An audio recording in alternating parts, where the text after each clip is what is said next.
So we'll get it for game 2. Yeah, now I'm curious to see what Xin is going to go back to. Usually I'd consider, oh yeah, well, we get the Viego, we go towards the Lee Sin, but Xin has not been a big Lee Sin player. Instead, wants something that he can do a little bit more work on easily, and that will be the Xin Zhao. Paired with Kalista here, potentially for a wink in that bot lane, still going towards these hyper-aggressive bots. I think will work out beautifully for IG if they're able to play around this bot side of the map. Some cool dueling already set up. Remember the game 1, XinLiu was on the Nautilus, and let's stop talking about that because EDG have locked in the Zeri. Dagda, we were only just talking about the buffs, and this time around, EDG adapt and pull out the very strong W champion. Yeah, now you got another very strong W champion paired with her in the Renata as well. Yeah. So you got a very potent bot lane that can do a lot of work. Very hard to lock down Zeri. And now that the fact that you've got that ability to try and keep her alive as well, that makes it even harder to deal with Viper if you can get rolling on this pick. On the other side, IG looking towards their mid laner. I remember that Taliyah was nerfed. We talked about it alongside the Swain, but Yuekai doesn't care. One of those global mids that he likes playing and returns to it with his head high. Yeah, Taliyah getting nerfs to her Q and also her base health down by about 20, so definitely going to be a little bit weaker, but I still think fits Yuekai's style perfectly, where he does want to try and be that more facilitator style, and again, start roaming around the map. And when you're looking at Kalista versus the Zeri, you definitely know that Wink is going to be getting a lot of attention. But at least on IG side here, they can start to ban away some of the worst matchups for her, but it looks like they're actually going to be looking towards this top side. I assume that they're going to go with like support first pick here and then leave that counter pick for Zika again, which did work out really well from the last time. But I did think they'd kind of go towards taking away some of the things like maybe Ares or some of the strong picks in the mid lane, like even a Swain or something like that, that can maybe cause some issues for this Taliyah. Yeah, because they've already targeted a bit of scouts pool, but Flandre once again, you know, losing a couple of core champions that he's pulled out so far in this split. Sejuani definitely being one of them. On the other side, EDG taking away that pesky Nautilus. So, makes sense considering that XinLiu had a bit of a clinic on it in the first game, but I was just talking about Flandre. We can return to the point. Flandre getting triple banned here, with the Ornn being the final takeaway. Yeah, and it looks like IG just really don't want EDG to be able to set up for a strong team fight with Zeri pumping out the damage from the back line. Good point. It does make sense. I mean, that has kind of been what EDG have tiered on back towards, but you're still leaving open some of these really strong picks that Flandre's like to go for, like the Vladimir that's kind of been his pocket pick at the moment. The Kale's still up and available if he wants to try and go towards that as well. Now, let's look at what you said before. Support so that they can counterpick top. This was Lucas, who's now known as XinLiu. This was his favorite pick. This is his most played. Taric is his hidden, I would say OTP, but he plays so many different champions. It's definitely one of his best Dagda, and with Kalista, one of the original pairings, it feels so nice. I have been looking forward to seeing Taric come back into the meta because just with the buffs that he got in 12-11, he's so incredibly strong. Like his Q mana cost is down to 60 at all ranks. His stun duration is up, which is super nice from him as well. And even the fact that you've got so much control now working with the Kalista as well, where you've got the invulnerability, which is usually why you see the Renata paired with her as well. Like this is just such a strong matchup for IG in the bot lane. Okay, so bot secured. Now EDG have to show their cards. We've already had tanks banned out on the top side, but Dagda, you mentioned that keyword, team fighting here for EDG. We have a Corki to add some range, and for Flandre, maybe some initiation. Yeah, I think the best thing is going to be having something that can try and start off these fights, because you are definitely lacking in that regard. So Flandre is going to go over towards the Kennen. I think this will work out relatively well, because at least on IG side, you do have a lot of short range carries that want to be jumping in, so you should get value from this Kennen. But I certainly think it is dangerous, because as we can see, it gives options for Zika to go for something in the counter matchup. And I mean, this Aurelia could work wonders if she's able to find the right flanks in team fights. Same with this Camille. It just works out super well in trying to lock down some of these EDG carries. You know, also some minor changes as well. And Dagda, I think I need to ask you for IG. I see a comp that, as we don't get the Aurelia, we do get the Camille, but still feels like it needs to snowball early. Feels like we're going to see a lot of skirmishing out of IG for this second game. I feel like it's the same idea from IG as the last game, right? Like, try and play down towards this bottom side, like, get Wink and XinLiu ahead, like, play around this Kalista. But honestly, you've got decent scaling coming through with the Camille, and don't forget, in team fights, Camille will end up invulnerable because of Taric. which is absolutely terrifying. She's going to be able to get a ton of those precision protocol procs off, and that is going to decimate EDG's backline. So EDG have to be very careful on how they're approaching these fights. No tank as well, by the way. So another good point you mentioned is Taric's invulnerability will come in pretty clutch just throughout the whole team. Excited to see this one because remember, as well as invulnerability, it'll be about that Renata ult coming out. We haven't seen the interaction yet, Dagda, but when Cosmic Radiance comes down and you're invulnerable, if Renata's ulti flies through, remember Cosmic Radiance lasts for a long time, so it's like the Renata ulti won't do any damage because no one's taken any. Yeah, it'll just be people kind of making weird hand symbols at each other, but not actually doing any damage, you know? And that's what I'm kind of looking forward to seeing is like how you're actually going to manage this, because when I look at EDG's composition, like as you said, no true tank, you've exhaust for the front line as well, but if Kennen manages to get any sort of big ultimates off, and as well, like, there's a lot of lockup there. When you think of that Camille, like flying into the back line, locking up the Zeri, she's going to have like the Taric invulnerability, also the Taric CC as well, which can pair up super nicely. Like this delivery system for Zika is going to be super nice for him to try and pop off. It'll be a nice interaction as well as we head back on the Rift. IG with a convincing enough game number 1. It's against EDG, the world champions, but IG brought the blood, and Xun had such a big game on this Wukong.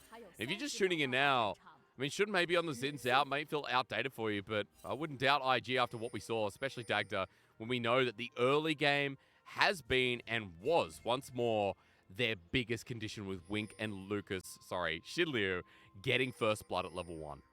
Yeah, we have started to see the Xin Zhao become more popular in other regions, though, on 12-11 because the nerfs to Grievous Wounds. Like, his kit revolves so much around him trying to stay healthy and stay alive with the Gore Drinker, even the invulnerability from the ult. He's like the second most played jungler over in the LEC at the moment, so certainly a big champion that we're probably going to see a lot more of on patch 12-11. Well, I'm looking forward to it as Yuekai goes in for a cheeky little invade. Now, IG are waiting around the corner, but EDG are not giving them anything. Remember, the Yuekai has already shown that he started Q as Scout looks for a trade, but IG are here waiting. Not going to commit a flash for now. Yuekai's still looking for the trade, and it's actually going to be a super late invade, Dagda. Buff's already spawned, Jiejie has to leave, and IG are fully committing. And they should be able to get this again. I like this from IG, splitting the map, making sure that they can actually have Wink and XinLiu play as aggressive as they want, because Viper and Meiko can't actually push up for fear of having Xun in their bottom side. As Meiko waits in the brush at the ready. The handshake there, the stun means he gets out fine. But Viper's spent time in the wave while IG have been leashing. Dagda, it might mean that Viper and Meiko get level 2 a little bit earlier here. And IG have to play it safe as Viper cleanses away from that to get the return trade. It is a good trade, but now summon it down. And now you have to be careful of if you end up with Xun trying to come down towards the bot side, because this wave is quite sizable, so I don't think Xun may go for a super early gank, but, oh well, as I say, that actually might still go for it as he's making his way down. But he was spotted on a ward at the Raptor camp, so they know that he's coming into Tribrush. Viper and Meiko not giving anything to him right now, and Jiejie invading the top side, so Dagda, it works both ways here if EDG can make use and try and find out Zika. Yeah, I think it will put Zika behind a little bit where you can like start to chip away at the tower. Like you can see he's struggling already to get that CS, but at least when it hits the tower, should have a little bit of an easier time. But with that little pesky move from Xun, you can see it's actually XinLiu and Wink who now have control of this bot wave, and that's exactly what they want. If you can actually get this Kalista and Taric into a position where they're ahead, they become very obnoxious, particularly at level 6, to try and dissuade because they've got Wink able to throw in XinLiu, the invulnerability, the CC increase from the Taric as well. It just means it's very easy for this bot lane to take over. Especially when we know that Meiko's still only level 1 as well. Wink abusing that with a flash in the mid lane. We turn our heads and Jiejie smacks down Yuekai for a quick first blood. Now Xun wants to see if he can get a response to the bot side though with this wave crashing. Dives have become easier in 12-11, but Turret's still hurt as the dazzle flash over the top. Xun now taking up. No, it's XinLiu. In fact, he's willing to die for it. It's a 1-for-1 trade, but as we come back out, Xun continuing forward onto Meiko at level 2. They won't commit, and for IG, you hate to see when Taric flashes too far. Absolute mistakes coming through from XinLiu. A bit of a red face after that one. Still, though, it is a big wave that is lost to Viper. You can see the CS is sizable in favor of Wink. And that's actually going to be the big takeaway from this, is even though it went for 1-for-1, the bot wave being lost is going to hurt a lot for Viper. Okay, so 10 CS is the start of that there. Double longsword now picked up from Wink. He wasn't the one that picked up the kill, though. Worth mentioning that XinLiu did, and he's actually just gotten a tier 2. So we are going to see a tier Taric coming through as replay time Dagda means we got to talk about Jiejie's gank mid. Yeah, really nice play from Jiejie. Very big mistake from Yuekai, just not respecting the fact that they had the top side control for EDG and gets caught out by the flash. Here as well, I mean, we already kind of mentioned it, right? XinLiu, a little bit of a whoopsie here. Tries to predict Viper, but flashes that little bit too far forward. And it means that Shun ends up not being able to get as easy as a time. XinLiu goes down. And IG, you can see, considered the follow-up here, but a bit worried about how that one was going to go down, so we'll back away. Maybe for the best. Viper, though, as you said, losing the wave means it is a significant CS difference in the bottom lane. But look across the rest of the map. Flandre's leading top 10 CS in the top lane, if I can get my words correctly. That's because he's bullying down Zika with Jiejie, who has been vertical jungling. But Dagda, we've gone back to normal jungles here. So we'll see what changes, considering that Jiejie and Flandre are the ones of EDG to watch now because of it. Yeah, I imagine we're going to see Shun trying to play a little bit more around the mid lane. You are about to hit level 6 for both mid laners, so Yuekai wanting to make sure they can use that Weaver's Wall and just create these uneven plays on bot side, especially now that you have flashes burnt, the exhaust burnt for Meiko as well. You want to try and punish this EDG bot lane, and having Yuekai involved would just make that easier. But look at EDG's vision to disable that. Off the get-go, the river pretty much watered a control ward into their safety net of their jungle. Jiejie will be spotted out if he comes any, Shun will be spotted out if he comes any closer as Wink and XinLiu look for the trade. And as he walks on down, Viper and Meiko have the understanding they can't be here. Yeah, and that's why they're playing so safe. Good trades coming through from Wink and XinLiu, and you can start to see why this tier is so useful on XinLiu as well.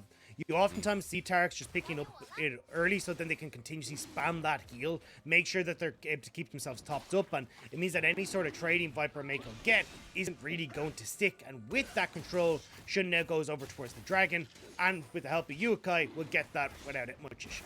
But again, warding there for EDG, so Jiejie will have a response play, and Zika is pretty deep in the way. Flandre with the ulti, hookshot, wallshot doesn't connect him. Once again, this top laner getting caught out a little bit disrespectfully. I should say that solo laner, of IG. Dagda is, he has to burn a flash to get out. Yeah, the wave was just in an awkward spot for Zika there, where it was pushing away from, so trying to see if he could get it to collapse, but it's alright. Flandre instead ends up shoving it in towards his tower, will get a plate for himself, but Zika should be able to clear out this wave at the cost of his flash. But Hextech Alternator hurts so much. Zika walks in and every single shuriken. Bit of misery here from Flandre. As you can see, as he forced back, he doesn't have a teleport this time around. Flandre has a bit of wave clear too, so topside continues to be a success, and that's why we talked about Flandre here getting himself the vertical side of the jungle. Has just been good news for EDG. Dagda, and gold lead in their favor too, as you can see, with 2-1 and a 1k gold lead at 7 minutes. And I actually want to correct something that I said in Champ Select, because I said that there was an exhaust coming through on IG's side. XinLiu actually has the ignite. So if Flandre does get these big leads, there isn't actually going to be an exhaust to really deal with him. They're highly reliant on this Taric ult coming through, but a lot of that damage can come down very quickly, whereas the Taric ultimate takes a bit of that ramp up time. So if Flandre is getting a ton of these resources, he can pop off, and we're going to have to keep our eyes on that, because as you can see with the vision control in this bot side river, IG are trying to set up for these Yuekai roams down towards the bottom side. He's got that ult, hasn't used it just yet. Flash, Ghost available. No objective to really force out and catch EDG on the movement, but Yuekai with that ultimate still thinking about options, maybe towards the top side as well. But again, EDG have done their due diligence. They've got a ward in front of the Herald, which is now spawned too. Yuekai, pings are already going down. He's spotted out at each movement, and IG quite stagnant in the early game this time. Dagda hasn't been the big explosive start that we saw in game 1. Yeah, I mean, they will move over towards the Rift Herald, so even though they're not getting the blood, they're still getting a lot of these neutral objectives, and I think that's going to be pretty helpful for them. Now, although, as I say that, IG are starting to rotate members up towards this Rift Herald, expecting something, but for EDG, they're actually in an okay spot if they can have IG stick to this, because Yuekai can't split up the fight as easily with this ultimate if EDG are all in the one place.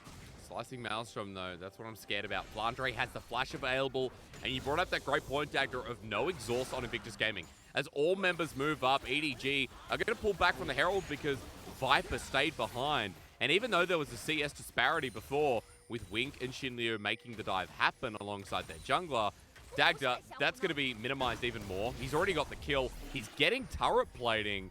This is pretty big for the Zeri on EDG. And I like that EDG are going for this play, because we're a minute later going for the Rift Out than we usually see, XinLiu would actually hit level 6 off the mid wave. You see Meiko also had the level 6, so they were aware these big ultimates are up and available for IG, so didn't want to go for it, but IG might need it now. Yeah, Flandre here, not going to let him ult. He gets Fate's called though, and Wink saves the day with the last pool of his mana. XinLiu just walking into the brush where he had no business, and EDG, they got bot. They got turrets on bot, I should say, or plating, if my words didn't fail me, and EDG also getting themselves a juicy ultimate in the top lane. And a 2k gold lead off of all that you just pointed out, Hysterics. Like, this is EDG, even though it's a much slower paced game, are actually getting these slight advantages through, like, the turret plates going over on bot side, a nice CS lead for Scout in the mid lane, and for Flandre in the top side. So the gold is there. Now they just have to start using that to get these neutrals, though. Because with Rift out in the back pocket of Xun, he's going to be able to get some gold in theory in towards IG's hands. They've already got one dragon as well. Like, we need to see EDG converting this gold into more. And we need to talk a little bit about where we open up Dagda, because Yuekai still needs to move. Wink and XinLiu obviously want their laning phase to be a bit of a success. The Herald feels like it has to be particularly placed with a 50-second dragon coming up. Yeah, I imagine it will be in the mid lane, as you say, like, just making sure that you're able to get that mid control so you can look to lean in towards River. And it gets a little bit more worrisome for EDG when you have to try and fight against the Taliyah with this Rift Herald in mid, because she can use that Reaver's Wall to spread out the fight. She can even just get the push in mid and then quickly run bot to fight against the EDG spot. Good dazzle though. Blaze comes out. We're going to get a 2v2, but Jiejie is going to make it unfair. Bailout already used, and the lightning crash makes it even bad for IG as well. Gaze comes down, the ultimate from XinLiu, but Viper's still there, and this lightning crash is still active. Yuekai with the wall as he flashes back over at Xun, tries to engage, but the ultimate, the hostile takeover, buys more time, and Viper's still chasing up like a mosquito in the middle of the night. He just won't quit with the package on top. Scout to finish off the deed. Viper with the ultra shock laser, and Dagda, it's not a pun, but I'm shocked.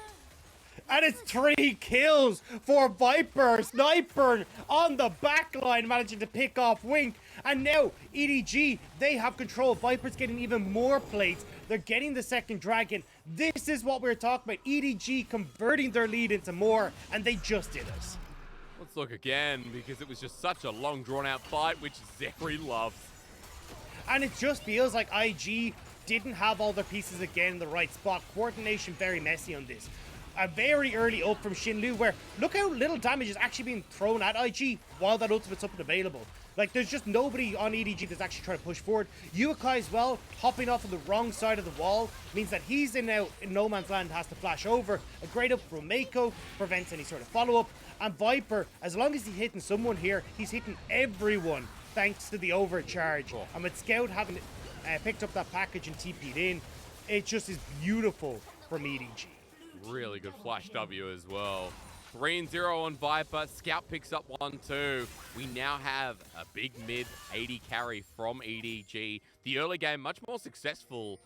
And this is what we talked about in spring, Dagda. This is what we know is EDG's identity. Throughout the laning phase, the individual skill that comes through, and even to say Jiejie's early jungle game has just enabled EDG off the wall by 13 minutes into this game.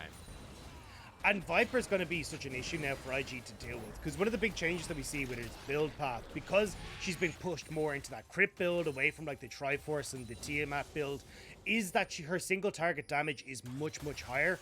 And that's where you're going to see issues if IG are trying to dive in onto the backline. You have a little bit of safety from Meiko, the ability to try and just very quickly work through any of the aggressors that get on towards Viper is going to make these dives so much easier to handle. As Yuekai taking a bit of excess damage here. That was a summon he used with the Unsealed Spellbook. Yuekai has to burn the flash as well, so IG just keep losing more and more. This feels like, you know, a completely different series to what we just witnessed, where IG don't have many options. In fact, we talked about what they can do later on in the game for Invictus Gaming, but we did also talk about the susceptibility in this early game as Viper lightning crashdown comes through again. XinLiu with the Cosmic Radiance might have to use it soon because Wink is going to die. Ult him, but he doesn't, and just like that, Wink will close the other eye as well. I mean, XinLiu didn't do anything. He didn't move in to block the shots from Viper. There was no ult that came down. Nothing came through from XinLiu to actually try and help. But Viper, he just picks up the kill. You know, maybe Zeri's very pretty to him, and he was stunned. He was shocked himself, but yeah, kind of sad, not expecting it, and Wink probably too far gone at that point. Viper with the kill on the 1v2 is just showing you how this series is going to a third game, almost certainly.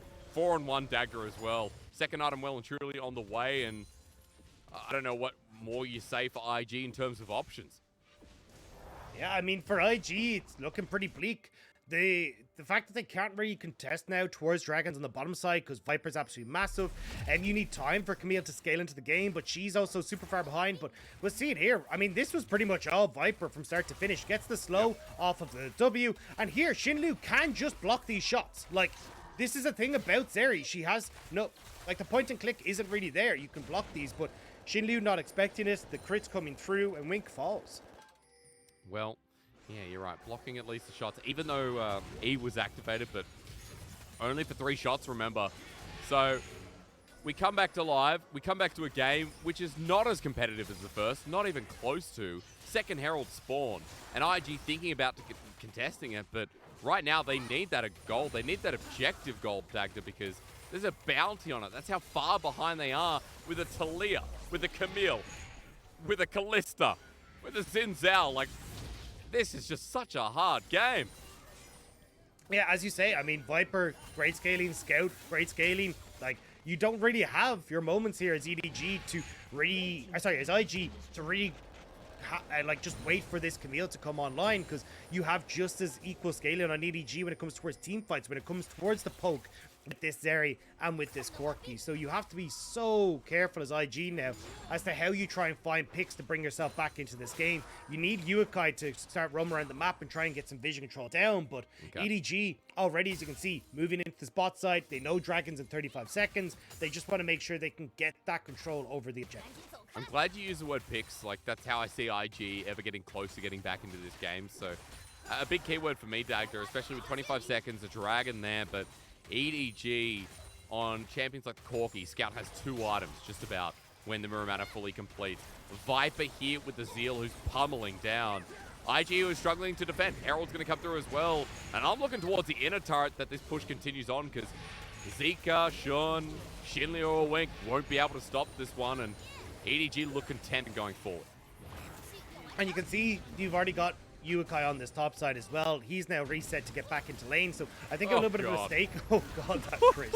A bit of a mistake from the lane assignments from IG. I think you needed Zika on that top side, so then maybe you could actually try and move Yuekai after they held the mid push to Reaver's Wall up top, look to trade this Dragon for a tower. But now you can see the wave that have been crafted by Yuekai on the top side is down to the turret. You have nobody putting pressure up there, and IG are just getting nothing on the map, while EDG get their double towers in mid and the Dragon. Gold's almost towards the 10,000 mark. 8,000 to be specific here, but it's jumping in leaps and bounds with now another Dragon added to the mix. It's 17 minutes in, and this looks hard for IG. I mean, just hard mentally, right? How do you bounce back from something like this when you had such a successful game number 1? And as you said in draft, Dagda, it was quite similar with the theme that IG wanted to play towards, but the early game just wasn't as successful as it was at the start of the series. I think we're going to start to see the Zeri ban come in this series, and yeah, I feel like that's going to be a kind of a look of things to come, where Zeri's going to be very hotly contested over the course of this patch, because she is so incredibly strong, and you're seeing Viper mastermind it to perfection in this game, being able to pick off Wink in the bot side, now having good control over the map as well. Like, nobody can touch him with the Phantom Dancer and this Immortal Shield Bow now completed. A full item practically, apart from the Winsu's baby knife picked up by Wing. It's so much gold over his opponent, and it all started when in the bottom lane we saw vertical jungling coming through from Xun, but you know, Viper lived through it. He got turret plating there for the trade of Herald, and you can see how worthwhile it's been with Viper rolling from there. Dagda, IG trying to walk into their own jungle, but the Ultra Shock Laser hurt so much as Fate's Call going to be dodged out from. Meiko flashes himself, and Fate's Call back Zika unable to follow through. At least an attempt for IG to get a pick in this game that's running so far away. As great teleport. Hang on. Is he okay? Actually, I think he's okay now, but Shun is walking to certain death as Jiejie is here. The Weaver's Wall, the Cosmic Radiance is in a choke point, but it's only on the 3. Invictus Gaming used that to back away, but Scout's still here with a seismic shove. Maybe not for long. He'll pull himself golden, but Flandre waiting for his moment to strike. Flash, Maelstrom available. IG aren't going to walk towards him, not if they can help it. XinLiu is trying to preemptively use these ultimates, but IG just haven't actually gotten a position to make the pick happen beforehand. Zika not able to get in with the Hextech ultimatum, means there's no lockdown, no follow-up for IG, and now EDG know they're safe to keep pushing in. Flandre in this push as well has ultimate available, so IG can't even try and contest this push now. Another one bites the dust, and I'm not talking about the Queen song, Dagda. It's 5 turrets in the dirt. None for IG. The only thing stopping EDG from having a smooth criminal, I'm really doing this on purpose now, I apologize, is of a game, is that kill, is that dragon, again, night and day from And now we gotta ask IG, Annie, are you okay? Like, we just gotta see if they're gonna be able to bring this one back for game number 3. Because oh, they're gonna beat it, Dagda. You know, IG might have to beat it and get to game 3, honestly. Look, it could be a thriller. It could be a thriller. Oh, it but could. I don't know. Because this game's just bad, you know? Just bad. You know I'm bad. Hang on. Now I gotta Google Michael Jackson songs. Hang on. They don't really care about us. It's the way you make me feel. Ah, yes. So good. You know, Michael Jackson can be the theme for game 2, and you can introduce game number 3. I feel like, perfect. You know, Nickelback's a hard one because people get triggered by their songs, but more importantly, how many people know the names of their songs? And that's the real intricate stuff, isn't it? Well, it's all thrown to the wall. This game's done. Done, diddly doodly done. Like, it's EDG having full control of vision, almost a 10k gold lead, 21 minutes in, the Baron's being threatened, and you look at this, I mean, IG is scattered to the wind because coming out into the map is just a danger for them. And this is how you remind me that EDG were a World Championship team. How good they looked back at that World Championship, beating Dabog Kia. This was the control that they had. This is where Viper is able to pop off. And remember what we said at the start of the day? We wanted to see Viper stepping up, getting these resources so he could carry. We actually got to see Jiejie playing more consistently around that bottom side, and he's now showing what he can do with those resources. Great adaptation. I'm glad it doesn't make you, you know, as triggered as before. Does feel like, you know, Jiejie on this Viego has had now a good couple of games, but this game especially, it's been smooth. We're still smoothing out as well. Dragon in 20 seconds. IG trying to farm up, get towards these second items. And we'll see a fight. We'll see a fight, or at least we'll see an attempt to dive, because they just want more gold. They want some of that objective gold, but they're still without a turret. It's just so hard. And you got good vision control, as you say, already starting to creep in. Jiejie does need to be careful because there are a lot of members of IG here. But can they take him? Heartbreaker going to be used. Ultra Shock Laser doesn't find a target. IG at least forcing out the ulti for the time being, but that doesn't help the Dragon, which would have been an objective bounty. So, soul point here for EDG as we smoothly continue our mark. IG grouping up to the top side for now, Dagda, and maybe trying to clear out the vision and hope they can get a flip sometime in the near future. Yeah, I mean, easy third Dragon picked up for EDG. And IG, I don't even know how they try and contest this, right? You see, every time they try to move in, EDG have just been doing such a good job of backing away. Jiejie making sure that he has, like, the Heartbreaker to move out. Cool. Meiko consistently being there with the ultimate as well to deny IG any sort of follow-up engage. And the big one is, like, the guaranteed engage is Zika with the Hextech ultimatum, but Zika just hasn't been able to find these windows to get involved or get those flank opportunities he needs. And see that Taric Camille combo that you talked about. We haven't seen it all game long, as we might not get a chance to. XinLiu always on the defense. Ultra Shock Laser. That crit now is just so rough to watch. So much damage coming through from the W Zeri maxes. EDG back on towards his Baron. Okay, IG, how do you handle this one? I mean, you're going to be hoping for a steal. Shun going to have to make some sort of miracle play here, but Flandre is waiting on the wings. Trying at the very least. Zika tagged out before it begins as EDG are pulling off. They want the engage. Onto Zika. The hookshot, wallshot away is good, but he's still tagged out as Flandre comes in and brings the lightning to the party. The The ultimate used in the same interaction we talked about Dagda, but it doesn't matter. A double already there, a triple over to Viper. Wink could be the quadra, but they're not going to give it over to him. Viper cleans house while Jiejie takes out the scraps, and EDG are back in the series. Easy Baron for EDG now. Fantastic engage from EDG, and IG are sent packing as EDG want to take us to a game number 3. And we needed to see something like this after a 2-0 loss against JDG, after a game 1 of being knocked around by Invictus Gaming. EDG, the world champions, needed their pride to step it up a little bit, and what am I saying? They just needed a win after the 3-game losing streak individually that they've been encountering. Yeah, and that's the thing, right? EDG just haven't had the easiest of times. I mean, 2-1 against EDG, against FPX, we saw them have a great series against ADC Gaming as well, but JDG not looking so hot. Game 1 of this series not looking great, and now we're seeing what EDG are capable of with Flandre, even on the Damwon Kia skid as well, moving in here to get this great ultimate. Oh, you had to be, didn't you? We come back and Wink's already dead, by the way. Viper back in here with a bailout. That's a laser I can get behind as Viper blinds XinLiu. He's going to need a lot of surgery to recover, and Dagda, I'm not sure if they have the money for it. IG are broke. Yeah, I don't know if XinLiu had any tattoos, but they are certainly removed at this stage. Oh, yeah. My God, that would hurt. Now EDG starting to move in. IG have absolutely no way of mounting any sort of defense, and this was a masterclass from EDG's bot lane.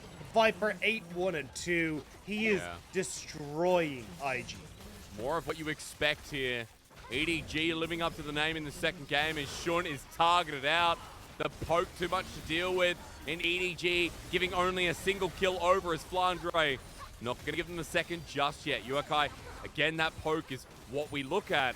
Invictus Gaming on their last stand with their last turret in this last moment of game number 2. Still heading forward, poke down, and Scout is the hidden OP in this one as XinLiu jumps on in. He takes too much damage though as Shun revolves around, but Viper ults once more, and the jungler left standing, not for long. Edward Gaming returned in the series as Viper flashes in for the fancy play. Only 1 kill, 1 dragon, but everything else screams perfect for the 2021 World Champions. Adding one more to the list, 10-1 for Viper at the end of that game. And look at that, cool, calm, and collected. Another day at the office for this man. Yeah. That was an incredible performance, and what we wanted to see from Viper and Meiko. None of the solo deaths that we saw in game number 1 having a spectacular performance up against IG's bot lane. Yeah, it was something that, again, we needed to see, but for Viper and Meiko, a good recovery from game 1 when they died in the 2v2 at level 1 Dagda. Excuse me. It was against Wink's Draven, and they got caught out, and you know, Meiko almost died in it. So it feels like this is a really good revenge game for EDG when Viper got Zeri, which we were talking about it. It's going to be pretty strong in this patch. And even before 1211B, it was just off the charts. Yeah, we were kind of questioning when we'd start to see the 1211 effects come into play, and we're getting it now, right? But I honestly think the control of the early game from EDG was far better this game, right? Yep. Obviously, you got those early kills for EDG's bot lane, which did help out, but you can see Flandre having a great time on the top side. We had good plays around mid lane as well in the early game from Jiejie, which then lent itself to having control of the bot side and getting dragons. Like, this was a much stronger performance from EDG, and the way that they were able to incorporate their early game plays around things like the Rift Herald was just far smoother than what we saw in the last game. With the help of Jiejie. Jiejie, you know, putting a bit more emphasis on the bottom lane there, Dagda. So we are seeing that adaptation you talked about. Don't leave bottom lane on an island. I'm trying to find the specific wording that you and I said. Don't forget about bottom lane. That's what you said. It is nice to see that in the series there is a little bit more respect by Jiejie, a little bit more attention, I should say, down there. Game 2, you know, especially Viper given solo time with the turret, but once we got past that Herald stage, Jiejie was down there and Viper was given free reins over Wink and XinLiu. Like, look at their damage in comparison. They didn't get to do anything. That's just kind of sad. Viper did more than the entirety of IG. Like, if you actually add up IG, he did more damage than the entire team. That is absolutely disgusting. I mean, I'm trying to do the math right now to see if Scout did more. I think they still did more in total, but only just 1,000 or 1,500 over the line. Like, that's how IG played game 2. They didn't get to do anything, Dagda. It was a huge contrast from the first game, where the early game was proactive, as we know Invictus Gaming really can be. I think we need to talk about Yuekai, because on this Taliyah, how many times do we get to see a Weaver's wall to the side lane and him sync up with Xun? Yeah, and I think that's the big one when we've been highlighting Xun and Yuekai working together in that duo. To not see Xun kind of put any sort of attention there, especially post 6, made this a hell of a lot harder. I also think, like, just again, the coordination from IG on how they want to set up engages was all over the place. Like, we never actually got to see the big engages coming through from Zika with the follow-up on the Taric, or, you know, even the Xin Zhao going in and having that. Like, nobody was able to really coordinate themselves to find any sort of engage, and I think that's why EDG looks so clean in this one. Yeah, clean macro game for them, to be sure. 42% of the damage. We're not really that surprised, let's be real.